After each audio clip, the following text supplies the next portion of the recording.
এসেছিলাম স্পেনে আমাদের স্বপ্নের ছুটি কাটাতে। ১১ দিনের জন্য ভাড়া নিয়েছিলাম পাহাড়ে ঘেরা এই বাড়িটি। সব কিছু ছিল নিখুঁত, যেন স্বপ্নের মতো। কিন্তু ৫ দিনের মাথায় এক ভয়ঙ্কর রাতে সব কিছু বদলে গেল। ছেড়ে দিতে হলো ওই বাসাটি আর উঠতে হলো এক অচেনা হোটেলে। কী ঘটেছিল সেই রাতে, আজকে সেটাই আপনাদের সাথে শেয়ার করব। আসসালামু আলাইকুম সবাইকে। এই সেই বাসা যা কিনা আমরা ভাড়া নিয়েছিলাম ১১ দিনের জন্য, এবং ভাড়া পড়েছিল প্রায় ৭,০০০ ড্যানিশ ক্রোনা, যা কিনা বাংলাদেশি টাকায় বললে ১,৩২,০০০ টাকা হবে। তো আমরা ছিলাম মোট ৫ জন। এই ৫ জন মিলেই এই বাসাটা ভাড়া নিয়েছিলাম। বাসাটা মূলত ৩ তলা একটা বিল্ডিং হবে, পাহাড়ে ঘেরা এই বিল্ডিংটা। এবং এটার যে বেসমেন্ট ছিল সেখানে ২টা বেডরুম ছিল, সাথে কিনা একটা অ্যাটাচ বাথরুমও ছিল। আর মাঝে ছিল কিচেন, ডাইনিং আর লিভিং রুম একসাথে অ্যাটাচ, কমন আর কি। এরপরে সিঁড়ি দিয়ে উপরে উঠলেই যে তলা, সেখানে ছিল আরও একটি বেডরুম, এবং বেডরুমের সাথে ছিল বারান্দা এবং অ্যাটাচ বাথরুমও। প্রথম দিন যখন বাসায় উঠি তখন বেশ ভালোই লাগছিল, কারণ আমাদের কাছে মনে হয়েছিল যে ছুটি কাটানোর জন্য এর থেকে ভালো জায়গা আর হয় না, কারণ আমরা এখান থেকে সুন্দর একটা পাহাড়ের ভিউ পাবো, যেটা কিনা আমরা আশা করছিলাম। কিন্তু পরবর্তীতে সেই আশা আসলে গুড়ে বালি হলো। এর কারণ ছিল ৫ দিন পর এক সন্ধ্যায় আমরা খেয়াল করি আমাদের বেসমেন্টের যে টয়লেট ছিল সেখান থেকে পানি বের হয়ে পুরা বেসমেন্টের সব ঘর ভরে গেছে। এমন দুর্গন্ধ, এবং যে টয়লেটের পানি সেগুলো কোনোভাবেই আর আটকানো যাচ্ছিল না।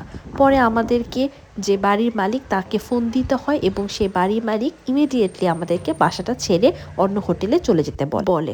পরে নিরুপায় হয়ে আমরা যখন হোটেল খুঁজতে থাকি আশেপাশে, তখন এই হোটেলটাই পাই, যে হোটেলটার এক রাতের ভাড়া ছিল ১২০ ইউরো। এক রাত বলতে আমরা রাত ১২টা বাজে চেক ইন করি এবং পরদিন সকাল ১২টা বাজে আবার চেক আউট করে ফেলি। এজন্য আমাদেরকে গুনতে হয়েছিল ১২০ ইউরো, যা কিনা বাংলাদেশি টাকায় প্রায় ১৭,০০০-এর মতো। কিন্তু আমাদের কাছে যেহেতু কোনো উপায় ছিল না, আর আশেপাশে এর থেকে কোনো সস্তা হোটেল পাচ্ছিলাম না, তাই নিরুপায় হয়েই এই হোটেলটা আমাদেরকে নিতে হয়। তো যাই হোক, এই হোটেলটা মোটামুটি ভালোই ছিল। এখানে ওদের যে ওয়াশরুমের ভিতরে 2টা সাবান ছিল, শাওয়ার ক্যাপ ছিল, একটা চিরুনি ছিল, টিস্যু পেপার ছিল। এগুলো হচ্ছে কাস্টমারের জন্য রেখেছিল। তবে একটা খুব মজার জিনিস আমি এখানে খেয়াল করেছি, যে ওদের এখানে টয়লেটের পাশাপাশি একটা ছোট ওয়াশ বেসিন আছে। আমরা বাংলাদেশে যেমন বদনা নিয়ে পানি নেই, এই ছোট্ট ওয়াশ বেসিনটা ইউজ করে হচ্ছে ওরা নিজেদেরকে ক্লিন করে। এটা অবশ্য আমি আগে দেখিনি, তো আমার এই জন্য প্রথম দেখে খুব বেশি মজাই লাগছিল।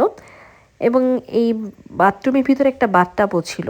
কিন্তু আমরা যেহেতু এতই ক্লান্ত ছিলাম যে আমাদের গোসল করার মতো কোনো শক্তিও ছিল না, আমরা হোটেলটা পেয়েই মানে খালি পানি খেয়েই একদম বিছানায় শুয়ে পড়ি বলতে গেলে।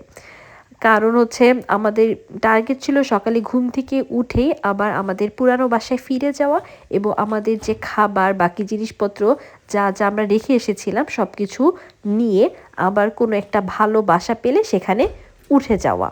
তো এজন্য আমরা আসলে আর বেশি কিছু করিনি, টিভিও দেখিনি, যদিও ছিল সেখানে কফি টফি খাওয়ার জন্য হট কেটলিও ছিল, কিন্তু ওইসব আর কিছুই করা হয়নি।